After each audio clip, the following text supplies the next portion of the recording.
Ida menatap tajam bayangan tersebut, lalu berbalik.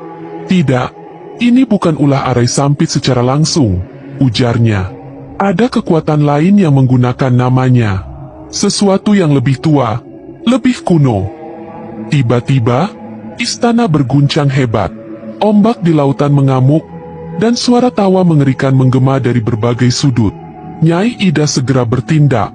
Ia mengeluarkan seuntai kalung manik-manik dari kantongnya, lalu melemparkannya ke udara. Manik-manik itu berputar membentuk lingkaran cahaya yang perlahan-lahan menyerap kabut hitam yang menyelimuti tubuh Nyai Roro Kidul. Namun kekuatan jahat itu tidak tinggal diam. Dari dalam kabut, tangan-tangan hitam menjulur, berusaha meraih tubuh Nyai Ida. Para prajurit gaib bersiap melawan, tetapi Nyai Ida mengangkat tangannya. "Jangan!" teriaknya. "Jika kalian menyentuhnya, kekuatan itu bisa menyebar dengan cepat." Nyai Ida merapal mantra, dan cahaya hijau keluar dari kedua tangannya, membentuk pusaran yang menyerap kekuatan gelap itu sedikit demi sedikit. Namun, semakin banyak yang diserap, semakin besar perlawanan dari kekuatan jahat tersebut. Sementara itu, di dalam penjara gaibnya, Arai Sampit merasakan sesuatu menghantam tubuhnya. Ia terbatuk, merasakan hawa panas yang membakar dadanya. "Apa yang terjadi?" gumamnya, kebingungan. Di luar istana, Nyai Ida masih terus bertarung. Namun tubuhnya mulai lunglai. Napasnya terengah. Kutukan ini bukan sekadar sihir biasa.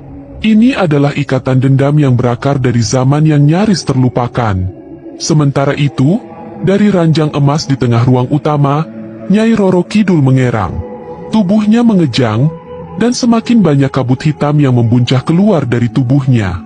"Jika ini berlanjut, tubuhnya bisa hancur," teriak seorang dayang, suaranya nyaris pecah oleh panik. Nyai Ida menggertakkan gigi. Ia tahu, kekuatan jahat ini tak akan bisa ia kalahkan seorang diri. Ia membutuhkan sesuatu, atau seseorang. Seseorang yang mampu memotong kutukan ini dari akar terdalamnya. Dengan suara tegas yang menggema ke seluruh istana, ia berkata, "Bebaskan Arai Sampit." Semua mata tertuju padanya. "Hening seketika, dia musuh kita," seru seorang prajurit dengan sorot mata terbakar amarah. "Bukan dia yang melakukan ini," sahut Nyai Ida. "Dan hanya dia yang bisa memutus rantai kutukan ini. Jika kalian ingin ratu kita selamat, maka bebaskan dia sekarang juga." Waktu menipis. Pilihan tak bisa ditunda. Dengan anggukan berat, sang penasehat istana memberi perintah. Para prajurit segera berlari menuju penjara gaib, membuka segel yang telah lama mengurung Arai Sampit. Lelaki tua itu bangkit perlahan. Rambutnya seputih salju, sorot matanya menyala kehijauan. "Jadi akhirnya kalian sadar," gumamnya. "Kutukan ini bukan berasal dariku, tapi dari sesuatu yang lebih purba." Tanpa membuang waktu, ia melangkah menuju ruang utama. Nyai Ida menahan kekuatan gelap dengan seluruh tenaga, dan saat Arai Sampit tiba, ia berdiri di hadapan Ratu Laut yang terbaring nyaris tak bernyawa. "Jika aku yang harus mengakhirinya, maka biarlah aku yang melakukannya." Ia mengangkat kedua tangannya, merapal mantra kuno yang suaranya menggema seperti petir. Aura gaib mulai menggulung di sekitarnya. Cahaya hijau keemasan menyala dari telapak tangannya. Kabut hitam meraung, menjerit, dan di tengah pusarannya, mata merah menyala terbuka, menatap mereka dengan kebencian yang tak terucapkan. "Kalian tak bisa mengusirku begitu saja," raung suara asing, berat dan dingin seperti batu nisan. Kabut membentuk wujud. Sosok tinggi menjulang dengan tanduk melingkar, tubuhnya terdiri dari asap hitam yang bergolak tanpa henti. "Aku telah menunggu ribuan tahun untuk momen ini." Nyai Roro Kidul menjerit lebih keras. Tubuhnya terguncang hebat, seakan ada makhluk lain yang sedang mencoba keluar dari dalam dirinya. Nyai Ida merapal mantra pelindung, menjaga tubuh sang ratu agar tak hancur. Namun ia sadar, makhluk ini telah menyatu dengan jiwa Nyai Roro Kidul. Jika mereka mencoba mengusirnya dengan paksa, tubuh sang ratu bisa binasa. Arai Sampit menatap sosok mengerikan itu, lalu berkata dengan tenang, "Jadi ini rupamu, makhluk dari zaman sebelum peradaban manusia." Makhluk itu tertawa, Suaranya memecah dinding istana. Aku adalah warisan, aku adalah bagian dari Nyai Roro Kidul sekarang. Tiba-tiba, makhluk itu menyerang. Tangan panjangnya melesat seperti kilat, mencabik ke arah Arai Sampit. Namun lelaki tua itu menciptakan perisai cahaya yang memantulkan serangan tersebut. Meski terpental, kekuatan serangan itu membuat istana kembali berguncang hebat. Dia terlalu kuat, teriak seorang prajurit gaib. Nyai Ida menggertakkan gigi. Makhluk ini bukan hanya kutukan, dia adalah entitas purba yang telah terikat pada jiwa sang ratu. Arai Sampit mengangguk. Aku tahu, karena itu, kita tak bisa mengusirnya seperti biasa. Ia menatap sosok itu dan berseru, aku tahu siapa kau. Kau adalah arwah para penguasa kuno yang dibuang ke dasar samudra. Kau adalah sisa dari kebencian yang tak pernah padam. Makhluk itu meraung keras, seolah marah karena rahasianya terbongkar. Aku tidak akan membiarkanmu menguasai tubuh Roro Kidul. Dengan kedua tangan terbuka, Arai Sampit merapal mantra yang suaranya menggema hingga ke dasar samudra. Dari kedalaman yang tak tersentuh cahaya, muncul semburan cahaya biru keemasan. Ombak di permukaan laut bergolak hebat, membentuk pusaran raksasa yang menyedot langit malam. Bersiaplah, teriak Arai Sampit. Nyai Ida segera memahami maksudnya. Ia memperkuat mantranya, menciptakan perisai gaib di sekeliling tubuh Nyai Roro Kidul. Karena saat entitas jahat itu tertarik keluar, jiwa sang ratu harus tetap utuh. Dan pertempuran sejati pun dimulai. Pertarungan antara cahaya dan bayang-bayang. Antara dendam kuno dan harapan baru. Makhluk hitam itu mulai meronta. Tubuhnya yang sebelumnya stabil kini mulai pecah. Jeritannya semakin menyakitkan, mengguncang seluruh istana. Tidak, aku tidak akan kembali ke dalam kegelapan, teriaknya. Namun, cahaya biru keemasan semakin kuat.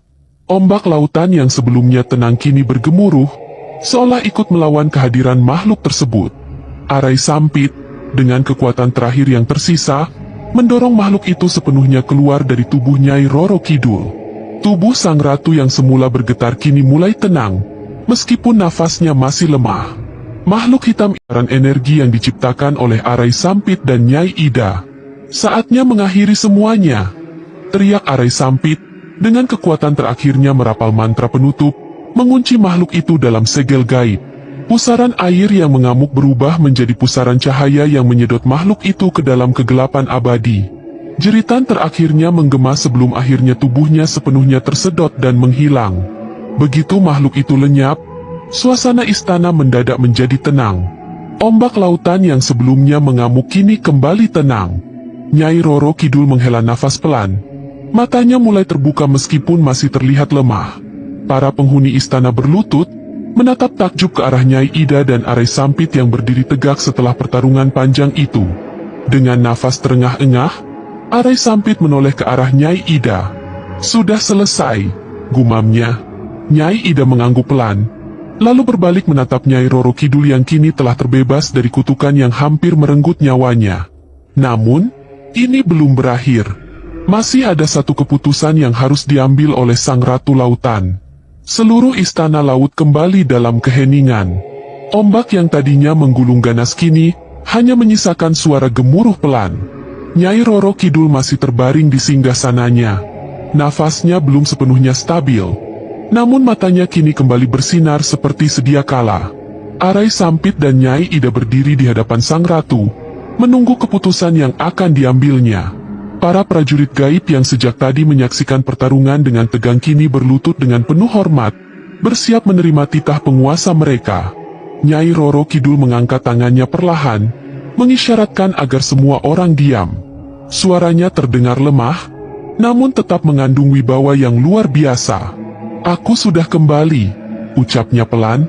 Seketika, seluruh istana bergemuruh. Para prajurit dan dayang-dayang bersorak pelan, meskipun mereka tetap menjaga kesopanan. Rasa lega menyelimuti seisi istana. Nyai Ida melangkah maju, membungkuk hormat. Paduka telah selamat dari kutukan yang hampir merenggut nyawa, namun tubuh Paduka masih lemah. Sebaiknya istirahat dulu agar kesaktian sepenuhnya pulih. Nyai Roro Kidul tersenyum tipis. Aku tidak bisa beristirahat sebelum menyelesaikan urusan yang tersisa, ujarnya samsaran energi yang diciptakan oleh Arai Sampit dan Nyai Ida. Saatnya mengakhiri semuanya, teriak Arai Sampit, dengan kekuatan terakhirnya merapal mantra penutup, mengunci makhluk itu dalam segel gaib. Pusaran air yang mengamuk berubah menjadi pusaran cahaya yang menyedot makhluk itu ke dalam kegelapan abadi. Jeritan terakhirnya menggema sebelum akhirnya tubuhnya sepenuhnya tersedot dan menghilang. Begitu makhluk itu lenyap, suasana istana mendadak menjadi tenang. Ombak lautan yang sebelumnya mengamuk kini kembali tenang. Nyai Roro Kidul menghela nafas pelan. Matanya mulai terbuka meskipun masih terlihat lemah. Para penghuni istana berlutut, menatap takjub ke arah Nyai Ida dan Arai Sampit yang berdiri tegak setelah pertarungan panjang itu. Dengan nafas terengah-engah, Arai Sampit menoleh ke arah Nyai Ida. "Sudah selesai," gumamnya. Nyai Ida mengangguk pelan, lalu berbalik menatap Nyai Roro Kidul yang kini telah terbebas dari kutukan yang hampir merenggut nyawanya. Namun, ini belum berakhir. Masih ada satu keputusan yang harus diambil oleh Sang Ratu Lautan. Seluruh istana laut kembali dalam keheningan. Ombak yang tadinya menggulung ganas kini hanya menyisakan suara gemuruh pelan. Nyai Roro Kidul masih terbaring di singgasananya. Nafasnya belum sepenuhnya stabil. Namun matanya kini kembali bersinar seperti sedia kala. Arai Sampit dan Nyai Ida berdiri di hadapan Sang Ratu, menunggu keputusan yang akan diambilnya.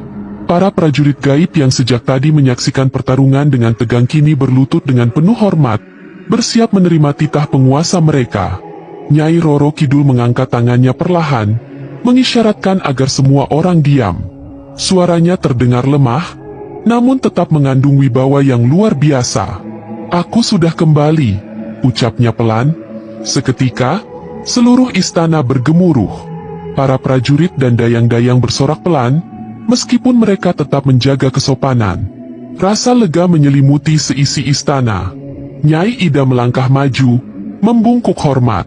Paduka telah selamat dari kutukan yang hampir merenggut nyawa, namun tubuh Paduka masih lemah. Sebaiknya istirahat dulu agar kesaktian sepenuhnya pulih. Nyai Roro Kidul tersenyum tipis. "Aku tidak bisa beristirahat sebelum menyelesaikan urusan yang tersisa," ujar Arai Sampit terdiam sejenak, lalu akhirnya berbicara dengan suara pelan. "Karena aku melihat kebenaran." Nyai Roro Kidul menyipitkan matanya, menunggu penjelasan lebih lanjut. "Dulu, aku berpikir bahwa kau hanyalah penguasa yang haus kekuatan dan tidak pernah mau melepaskan cengkramanmu atas dunia ini. Tapi setelah melihat sendiri betapa besarnya tanggung jawab yang kau pikul, aku mengerti bahwa bukan keserakahan yang membuatmu tetap berkuasa, melainkan pengorbanan." Nyai Ida dan para penghuni istana mendengarkan dengan penuh perhatian.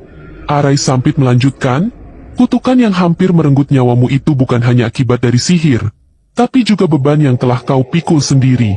Kau bukan hanya penguasa lautan, tetapi juga penjaga keseimbangan antara dunia gaib dan dunia manusia. Jika kau jatuh, kehancuran tak hanya akan menyapu lautan, tetapi juga seluruh dunia." Ia menatap tajam ke mata Nyi Roro Kidul. "Aku tidak menolongmu karena belas kasihan, tapi karena aku sadar bahwa dunia ini masih membutuhkanmu." Suasana kembali hening. Kata-kata Arai Sampit menggema dalam pikiran semua yang mendengar. Nyi Roro Kidul menatapnya lama. Lalu sebuah senyum tipis muncul di wajah Sang Ratu. Ada sesuatu dalam ekspresinya yang berbeda, seolah sebuah pemahaman yang dalam. "Kau benar," ucapnya dengan suara pelan, namun penuh makna. "Dan karena itulah, aku tidak akan berhenti menjaga keseimbangan." Ia lalu mengalihkan pandangannya ke Nyai Ida yang sudah berdiri di sampingnya. "Kau juga telah banyak membantuku hari ini. Aku ingin memberikan sesuatu sebagai imbalan." Namun, Nyai Ida menggeleng pelan. "Aku tidak mengharapkan imbalan. Paduka menolongku adalah bagian dari tugasku sebagai penjaga kearifan leluhur." Nyi Roro Kidul mengangguk. "Kalau begitu, aku hanya akan memberikan satu peringatan. Kau memiliki kekuatan yang luar biasa, tetapi jangan sampai kesaktianmu membuatmu lengah. Dunia ini penuh dengan makhluk-makhluk yang lebih keji daripada yang kita hadapi hari ini." Nyai Ida membungkuk hormat, "Aku akan selalu berhati-hati." Nyi Roro Kidul menatap ke arah ombak yang bergulung di kejauhan. Malam ini akan menjadi malam yang panjang bagi kita semua. Tapi untuk